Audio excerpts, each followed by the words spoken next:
What's up, guys and gals? My name is Splattercat. We are here at the Nerd Castle today taking a look at Arcen Games' Bionic Dues. What is Bionic Dues? Well, Arcen Games is often known for making strange, quirky strategy titles, and Bionic Dues is no different. It's a game where you control a team of robots bent on saving the world from other robots. So if you're looking for hot robot-on-robot action, this may be the game for you. Now, let's go ahead and start a new game, and I'll talk about the different features of the game as we go, because this is a semi-dense game in that it requires a little bit of meta knowledge in order to play it properly. However, I'm going to do my best to explain all the things you're seeing on screen, because I do think that this is a robust title that really deserves a bit more of a look by the gaming media. So let's go ahead and start a new game, and the first thing you're going to notice is that we get to pick our robots. That's right, every single one of these portraits, you can click on it, and there's Science, Siege, Sniper, Assault, Brawler, and Ninja. For some reason, that's like in a weird, I don't know, I expected that in my head to be in alphabetical order, and I was like, wait a minute, there's a bunch of S's up front. This isn't right. But anyways, just one of those weird inner arguments I just had in my head. And each one of these robot types does something different. These robots are then piloted by a pilot. Obviously, you can't pilot something without a pilot. So we've got Ray, Axis, Emma. There's a number of pilots here, and they all do different things. But first, let's talk about the siege engine. So how this basically works is that you control one robot at a time in a turn-based system, or at least a semi-turn-based system. If you ever play Dungeons of Dreadmore, the combat system is identical. It's semi-turn-based in that everything is arranged into turns, but you'll never notice that the game is actually in turn-based mode while you're walking around out of combat. It's only once you're in combat that you're like, okay, well, I spent one turn shooting machine guns and then one turn moving. When you're in combat, you can swap in between the mechs, and if you ever played Soldier of Fortune for the Sega Genesis or Mission Impossible on the Nintendo, you'll remember exactly what I'm talking about, where you can hot swap in between each unit, but you only control one at a time. So for example, on a grid, there won't be 4 robots, there'll only be 1, and if I decide I want to swap between Assault and Science, it just switches them in place. Now, why are the pilots unique? Each of the pilots has, I almost said all of the Pilates, that's not what I was talking about here. Each of the pilots has a special ability which allows them to vary the way the game is played. So for example, with Ray, he has the ability to respawn his robots when they're killed. A very cool ability if you're a noob and terrible at the game like me. There's Genji, who starts with the epic versions of all of the mechs that he pilots. The epic versions are way, way better. Typically, you don't get them till the end of the game in a special event. If you like different difficulties, I clicked on the wrong thing there, but there are a lot of difficulties. Arcen Games is known for making games with loads and loads of difficulties. If you ever played AI Wars, that game had loads of difficulties. Same thing with A Valley Without Wind. But anyways, there's Tuck, and I think what Tuck does is he can see beyond doors. Yeah, he's got crazy scanners. And then you've just got a run of abilities here. You've got guys that can switch spaces on the world map, which we'll talk about in a minute. But basically, in the random generation of the maps, you find that a lot of the variability and change in playstyles comes from which pilot you choose to use. For example, Ray can kind of exist and be heavy-handed. He can fight his way by headbutting things to death, which is why I like him. He can use his head as a concrete wall to just kind of bust his way through any situation, whereas with some of the other pilots, you're going to have to favor finesse. So for example, I was talking about Tuck, who has better scanners. You would, for a guy that runs a lot of snipers, Tuck would be great because he can see way further out into the distance. But anyways, I'm just going to pick Ray because that's who I'm good with, and we'll start the game off. We're going to go with the default exos. We could swap them out if we wanted and have our own custom team of any configuration, permutation, or combination that you desire, but in this case, I'm going to keep it simple. Let's click the OK key right there. I'm going to skip all the tutorial business because I semi-know what I'm doing right now. I've got a couple hours played in the game just before I started reviewing it because I wanted to get a feel for it. And this is the overworld map. Now, what you do on the overworld map is you do overworldly things. Now, this is Port City, and Port City has been overrun by robots on a rampage, or roars, as I like to call them.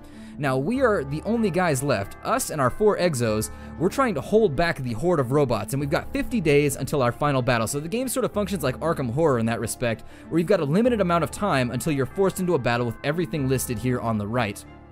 This green space is our home base. It has 5 HP. If we fail a mission, it loses an HP from a robot retaliation. So that's another limiting factor of the game. If you lose 5 missions, you lose the game. If you lose the final boss fight, you lose the game. This stat right here in the bottom center is robot manufacturing. That's the ability of the enemy, or, you know, the rogue AI, to produce more robots every single day. So when we take a mission, a day disappears, and if we win, we'll get a bunch of loot. But what happens at the end of each day is that the robot AI builds more soldiers for the final battle. So you kind of have to mark an interesting balance between brevity and also making sure that you're prepared enough for a battle. So basically, at a certain point, you're going to have to make a decision whether or not you want to fight the final boss early, or whether you want to use all 50 of your days and have a little bit harder of a fight, but with better gear. And I really, really like that facet of the game. Now, from our base here, we can only go to adjacent spaces, And it looks like we've got Outrun, and it's a twisty building. I've never done Outrun before, so I'm going to avoid that one because I'm going to look super stupid if I mess it up. We've got Destruction. That seems kind of nice. I could get for some Destruction right now, or we could go for Hacker. Now, these ones have 3 times as much loot. You'll notice there's different icons for every single location. That's because every single location does something different. Now, we've got 4 Hackers right here, which is going to give us a great future. It's going to give us loads and loads of loot, because basically, these are a science machine's paradise. Let's go to our customization menu. We'll talk about each of the robots briefly. So, the Assault Robot. This is your frontline guy. He's got lots of guns, lots of shields, and in general can take the punishment and give it at the same time. He's got bite, but doesn't mind being bitten as well. We come with some free gear at the beginning. I'm going to give him a shield upgrade. We've also got, oh, what is that? That is a hover thruster. Gives you better trap skills. And don't care. And we've got a thruster overcharger. Gives you better propulsion related stats. That's going to go on our ninja, because stealth is listed under propulsion. So let's give that to him. Just for now. This is terrible loot that they start you out with, but it's the basic gear. This is the Subligar that you would start with were you in Vana'diel, your robotic Subligar, just in case you were thinking about showing a little bit of that robot cheeky cheek, you know, for the old robot pinch and squeal. You never know. Now then, we've got a Mark 1 sentry turret. I'm going to give that to my science bot, I suppose. That might not be the best choice. You can give that to either him or the ninja. Now, what do they each do? I already talked about the assault bot, the siege bot. The siege bot has a light machine gun, but his real thing, his boon that he comes with is he comes with a giant rocket launcher that clears out entire rooms. Like, if you're ever in a situation where there's a bunch of robots looking at you hungrily and you're getting like just a horrible vibe from that situation, point a rocket at it. I guarantee you this guy will get the job done, especially once you upgrade the AoE capacity of this thing. Turns into an amazing, amazing weapon. The ninja bot. Ninja Bot is really good at being stealthy. He can move 19 spaces while under the influence of stealth, and he has decent weapons to boot. So he comes with a welding laser. That allows him to AoE laser things, and then he's also got a light machine gun, which is the default weapon that most things fall back on. He's very, very good with propulsion-related technology. So traps, he can put down mines. Overload is very good. Overload is a self-destruct button, so you can stealth him into the middle of enemies and then self-destruct him, and he'll set off a nuclear explosion that just blows up everything in sight. He's a pretty cool unit and probably one of the more unique ones. I think he affords you the greatest capacity for unique gameplay choices. Finally, we've got the Science Robot. The Science Robot can hack enemies. He can instill them with virus points, which swatch them over to your side. He's got hacking points, which allow you to open locked doors, open terminals, and all kinds of stuff there. He's got a better sensor range than everybody else. He can put down sentry turrets if he's really, really desperate. The sentry turrets are insanely good in the early game, so we definitely wanted to equip those. That's a great piece of equipment for the first few missions. And so now that I've told you basically what we have going on for us, I think what I'd like to do is show you a mission or two. So let's go to the city map, and I'm going to choose a hacking mission. So there it is. This is the interface through which you're going to go through the rest of the game. And I said this is the interface through which you're going to interface, and I thought that might be a bit of a treatise from the Department of Redundancy department, so I decided to back off of it. And what you'll see is that we're controlling the assault bot right now. What do we want to do if we want to be the science bot? Well, we just click right over here. Oh, and look, we're the science bot. We morphed on over, so there's a little bit of a shapeshifter thing going on. In any case, you can hot swap in between your members all you want, but if you're in combat, it costs you a turn to switch them, so remember that. Underneath, you'll have on the right here listed their weapons. So he's got a laser rifle, a light machine gun, and a grenade launcher. Our siege bot has his rocket launcher and his light machine gun. Each one of these gives you the stats of the gun, just in case you forgot. This little number here is how much ammo they have. And on the left, you'll have their utility skills. So everybody has stealth, or at least a few stealth actions. The ninja, you'll see he has the most. The science, he's got hacking listed under there, and he's also got his deployment of the sentry turrets. On the bottom, you'll see some of these unique utility abilities called whistle. If you whistle, it causes enemies to hear you and they come running. It can be very, very nice for baiting people into ambushes. You've got this right here, which reminds you of your mission objectives. You've got Ray, and it's telling me how many times I can use his respawn ability. So this is for your pilot special ability if he has one. And then right here lets you wait a turn, but you can also just hit the space bar. Navigating the game is done with the WASD keys, and if you want to change the facing of your robot after he stops in place, you can move the arrow keys like so. If you wanted to pan around the map, you just go to the edges with your mouse, and it'll allow you to take a look at all of the map that you've uncovered thus far. This silhouette right here is an enemy, so let's go ahead and we're going to go tag him. Now that he's in sight, he is a robot, a dumb bot, a ranged assault bot with questionable aim. So all of the robots in this game, and this is kind of one of the unique points that I'd like to point out, this game is very humorous. For a roguelite strategy game, there's a lot of humor to be found in this game, and for someone who loves wordplay and puns, this game is hilarious. However, if you hate puns, don't even come near this game because it is littered with them.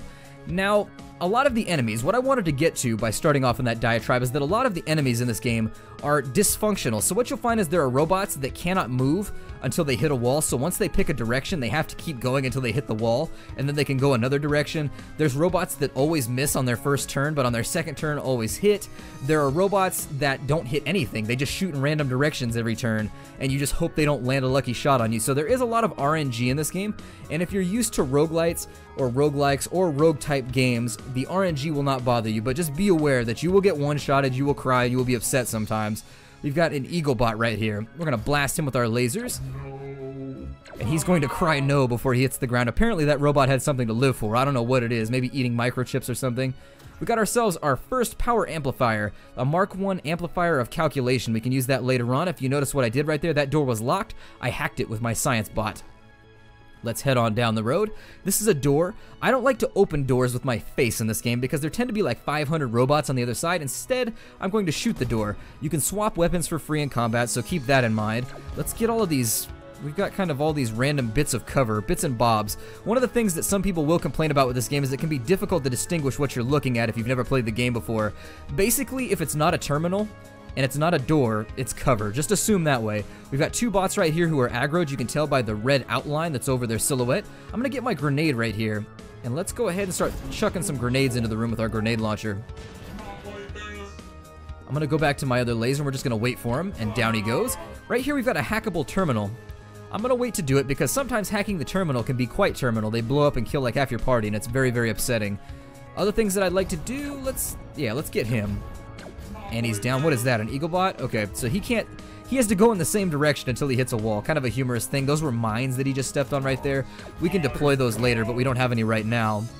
These little things on the floor, these are explosive runes. What happens with these is if you set off an explosion that destroys the rune, it looks for another rune within, I think, 5 steps of it. And if there's another rune within 5 steps, it blows that up with the force of the exact same effect as the explosion that blew it up. Now take a moment and mill that about in your head. It's not that complicated, but these things will set off some very strange chain reactions sometimes, so just be aware. I'm gonna shoot that door down. We've got a bat bot. Bat bots are terrifying. They have this thing called it's like a propulsion gun or something. It basically one-shots one of your units, so you really, really, really want to outrun a bat bot because once they're close to you, they will eat you for breakfast. Let's open that on up with a hacking ability. This thing restores all of your stealth points. I haven't used any stealth points yet, so not one of those things that's going to be incredibly useful to us. Ooh, another robot. Machine gun him! Let me rub your tummy, enemy robot, with bullets. This one right here, let's pop that door open, and we've got a large loot container, which is going to give us an ablative field of the tower. So all of the loot is randomly generated, all of the maps are randomly generated. However, all of the weird little objects that are scattered throughout each mission will change depending on the motif of the mission. So if you're in an assassination mission, there's going to be a different amount of cover. If it's a shootout mission, there's going to be a different amount of cover, if you get my meaning. I'm going to destroy that chest right there. Now, unfortunately, I haven't seen any amazing opportunities for AoEage yet. I am looking to fire that rocket launcher on my siege bot though, so bear that in mind. I am excited about it. I do want to show it to you guys. I just don't want to kill myself in the process. Suicide is not condoned here at the Nerd Castle. There's that right there, and we've got some more doors to open up. Let's pop those open and get some treasure. That's one of the really nice things about this game is it does supply you with enough treasure to keep you going, but not so much that you feel as though you've got to sift through way too many items. I'm going to switch to the siege bot now. Let's check out this rocket launcher. You see the range on that right there? If I hold down the shift key, it'll show you the range of the weapon. Now, if I mouse over it, it'll show you the area that the explosion will affect. I'm going to go right there with this rocket. Shablowie! There it goes. It killed off a bunch of enemies. Gave them the old Shablowie, which is different from the Shizawi. Just keep that in mind if you're new to the Nerd Castle. Shablowie and Shizawi, two different circumstances, and I will one day tell you how to distinguish between the use of the two. Let's grab the remainder of the treasure because that is, after all, why we're here. And we'll take a look at that stuff after. Oh, we stepped on a trap. What did it do to us? Well, I'm not sure what it did to us. It did something, though. It did something unpleasant, and there's a bunch of robots dying and crying and rapidly sighing, so I'm going to step away from this corner because the last thing I want to do is be in close quarters with all these guys. And I'm going to allow them to file on in. I'm going to use my siege bot to do something a little bit explosive. So there it is. A few more robots are now down. Put that one right there to kill off a few more. And I think we can get away with just using our machine gun. Now, if you want to hot swap between weapons, you can use the 1, 2, 3, 4, and 5 keys. Just something I figured out my first day of playing. Because I am an MMO player, and if I can use hotkeys, I will definitely use them to save my life. If if they are there, it's sort of almost a habitual capitulation thing now to a system that I used to loathe. Alright then, we've got ourselves another hacking terminal. However, I'm not going to use it. Oh, we just got hit with a laser. What did that do? You got a comprehensive combat log up here, so if you're ever wondering what just occurred to your robot, you can just take a look up here at the top right. God, look at the amount of smoke our robot belches out. He's just farting carbon monoxide everywhere while he's moving around. Obviously not safe for the environment, but then again, we're about to be wiped out by robots anyways, so let's worry about Mother Nature later. He just replenished his ammunition because he was near an ammo bot, I assume. Let's pop that door open, get a bit more treasure. We're almost... The sad thing here is that we're almost out of hacking points, which is very, very disappointing considering we're in the midst of a mission that gives us lots of treasure. I love treasure. Treasure bath! Let's shoot him. Cool, and so I think we've just about killed everything on the mission. Well, I guess I could be wrong. I do like the way the game is very, very rapid fire. You can play a mission on your lunch break if you really need to. In fact, I think porting this to iOS or porting this to the Android would be a really cool idea to consider. So, developers, you want to make a little bit more money. This game screams mobile devices to me. So if you never thought about it, huh? Maybe some of them Splattercat royalties, huh? Alright, a couple more robots down. Let's see if we can't find ourselves an exit. We've got to blow up this reactor. Not sure why our reactor is on a terminal mission. I think that's weird. We can't shoot it, so I'm assuming it's just kind of here for no reason whatsoever. We'll continue to look around for other treasure chests. As you can see, I'm glad I did because it's an extra space right there. Let's kill off some of these other robots. You don't get XP or anything for killing robots, but it is in your best interest considering the robots are out to kill you. Anything that tries to kill you, you try to kill it right on back. So goes the old adage. Destroy his cover, and then I'll blow up that treasure chest too, because we've already taken from its tummy bits all of the goodness that we could have ever wanted. And so now, its empty husk is of no use to us. Away with you, treasure chest! I thought he called me a prick there for a second. I was like, you prick. But then he was like, you tricked me. I was like, okay, that's better than being called a prick. I'm going to jump on out of this mission, I think, and let's end this one. And we'll talk about the customization of each of your mechs. Because I feel like I'm just killing robots at this point. Well, we'll kill a few more robots. We've got time to kill and robots to kill. There's always stuff to kill in this game, which is one of the things I like. It's one of the things I liked about Dungeons of Dreadmore, too, is that there's always a victim around somewhere. There is friendly fire, so be careful about that. By the wayside, I figured I would mention it. You can blow yourself up with your own AoE, which is quite embarrassing. There's nothing worse than dragging yourself through the... Oh, there it is right there. So what you'll notice is that our robot got blown up, and unfortunately, he got like double blown up or something because we've lost our assault bot. Now, going back through our combat log, we could figure out what just happened, but I'm going to assume it was because of that bat bot who point-blank lasered me. It's never fun to get point-blanked by a bat bot. As I was saying, they one-shot you. This is a roguelike after all. Oh god, and that one got me too.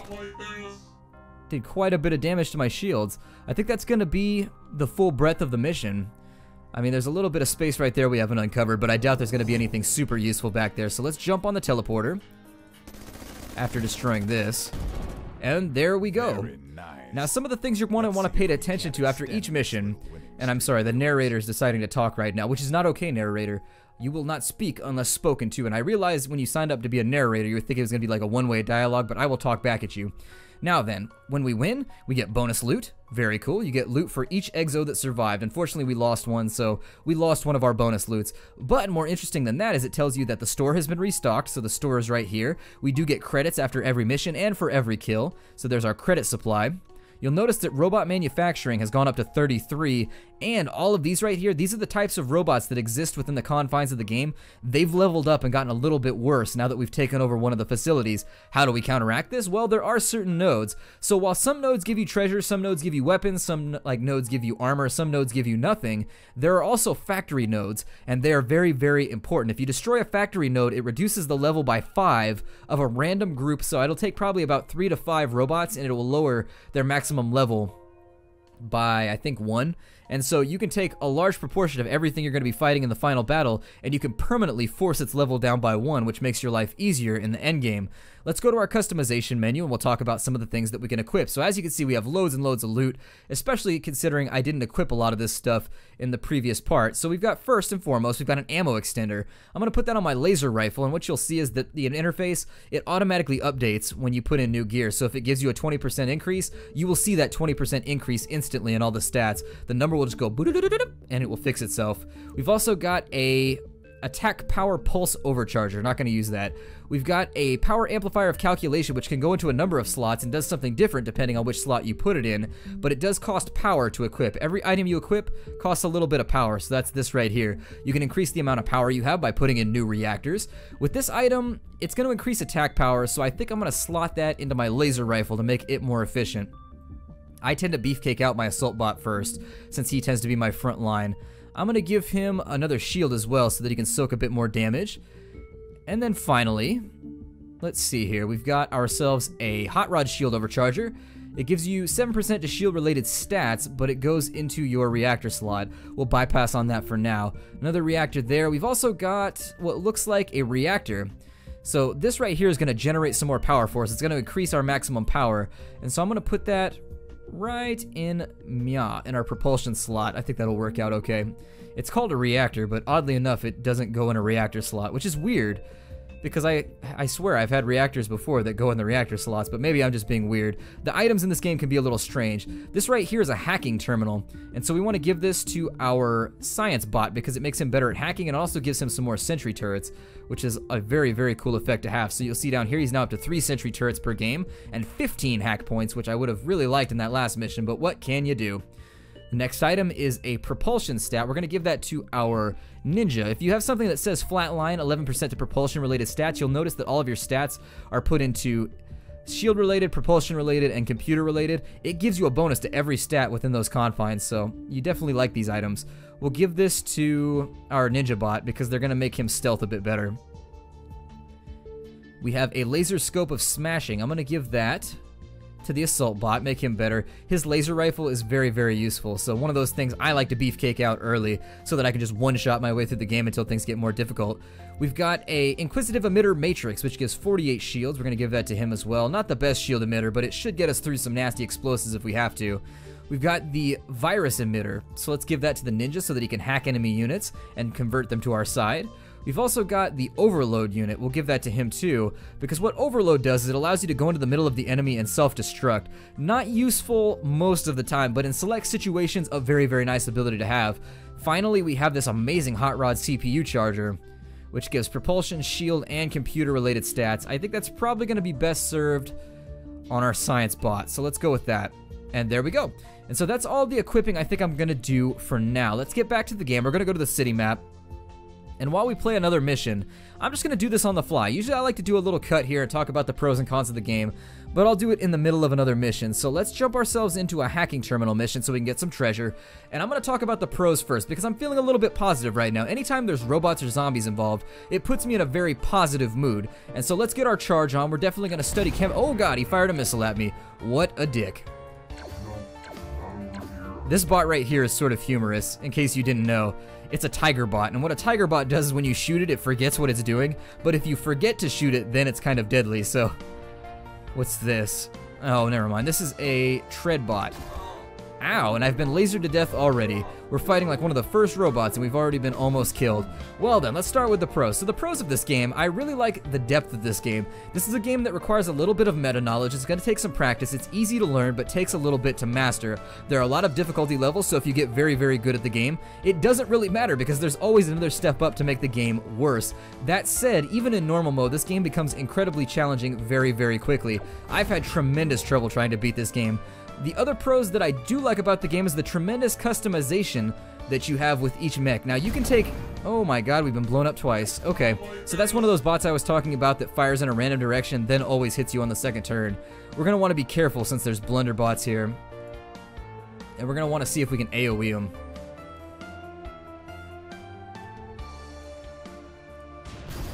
There we go, so that's what I was looking for.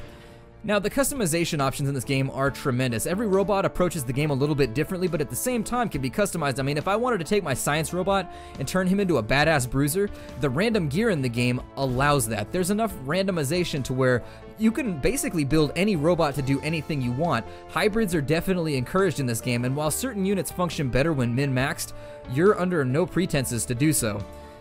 What's going on in here? Oh, another blunderbot storm. That's lovely. Let's go ahead and destroy them. And so let's get on to other pros. Aside from the customization, I do like the random nature of the game. I do become frustrated sometimes when I get one-shotted for weird reasons that I don't understand. He shot himself. There you go, blunderbot for sure. He just shot himself. I am frustrated at times by the RNG, but that comes with the territory. You are playing a roguelite. And I do like how difficult the game is. That's another pro that I would lend to it. The music is fantastic. I really like the techno beats and all the different soundtrack options you have. The sound effects, they do their job. Everything is in its place. Now, in the cons section, I would say that the game is a little bit ugly to look at. I've never been a person to judge a book by its cover, especially with video gaming. Ugly games have been some of the most fun games I've ever played, and I'm a fan of games in ASCII if they're good enough. I mean, I play Rogue. I've played roguelikes, Powder, all those games, so graphics don't really matter to me. But Arcen has made enough games at this point where I think they could do with sprucing up the looks of their games a little bit. They've put out AI Wars. They were tremendously successful with that title. AI Wars was one of those games that I heard the ripples through the forest when it first came out and ended up playing. And it's one of those games that kind of changed the strategy genre for me anyways. Let's blow him up really rapidly. So I'm not going to presume to know that they have the money to do so, but just if they're building another title right now, I would say that you may want to focus on an artistic direction because honestly guys, you over at Arcen, you have some great gameplay ideas, and so I think if you marry them with a coherent art idea or a coherent motif or otherwise artistic style, you're going to be in the money, my friends. Now on the cons section, I'd also like to add the random nature. I already talked about this briefly, but the random nature of the game can lead to some frustration from time to time. It does lead to save scumming too. What I've noticed is I save scum this game like crazy, which means that I tend to play the game in Iron Man mode just to keep myself from doing that because I can't resist. I like to get the best possible option out. As of right now, I've never made it to the final boss battle. I am inherently really bad at this game. I do enjoy it a lot though. Kind of an upside and a downside. Ooh, we got our bot blown up. Unfortunate. Blunderbot took us out. Well then. On the other end of the customization is that sometimes you can get bogged down if you get too much loot. A con I would put is that just for me, filtering through all of the loot kind of has that hack and slash feeling where every now and again in Diablo 2, for example, you would have to sit down and be like, oh, let me slog through my loot and see if there's anything worth keeping. When you get into the late game, there's a lot of loot that's like that, where you find yourself just kind of like, oh my god, I've got to look through my bags finally. But beyond those points, I do think that this is a very marketable game. I think this is a game that's going to be fun to anybody that enjoys turn-based strategy, anybody that enjoys overworld interaction. So what I mean by that is games that have overworlds where you play kind of a metagame, and then when you go to different map parts, you jump into the principal strategy game. Anybody that enjoys that segue is going to like this game. Anybody that likes robots, customization, explosions, destruction, and techno is going to find this game to be very enjoyable. Right now you can get the game on Steam for $10. It was for sale, I think, for $2.50 for like the last couple days. So if you catch it on a sale, you can get this game for peanuts. And given the amount of gameplay you're getting out, that's going to be the deal of a lifetime for most people. So if you like strategy titles, this is one that I would keep my eye on. It is currently in development, so they are implementing new things from time to time. And every single mission that I've played, I've learned something new. I mean, every time they add a patch, there's something new. Every time you load up a different screen, there's something new. So I feel like this game is headed in a good direction. It's going to be very content dense as time goes along. And combined with the customization, the maps, the different ways you can play the game, and the metagame strategy, a tremendous title, and I want to congratulate Arcen Games on making a very good title. My name is Splattercat. If you enjoyed this weekly indie newcomer, I have them out every single Friday. I'll be covering a new indie game that I feel is worthy of note. I look forward to seeing you guys in the comments down below and talking to you next week about whatever game I decide to feature then. Take care out there, everybody, and I will see you guys next time.